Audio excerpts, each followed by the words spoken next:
You know what they say? They say love is a beautiful thing. When you find love, you find a beautiful thing. What's up, family? It's your favorite host, your boy Minya Ojiwe Celebrity Gossip Exclusive.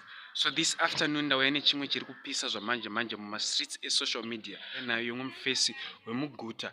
Mufesi uyu anza anoshanda zvake, but mufesi uyu ari kutsvaga rudo. Amene kuti approach mabhebha ari kumuramba iroro mabhebha asi kumunzwisisa. Because mufesi azoteka aya ndingati nini a desperate measure.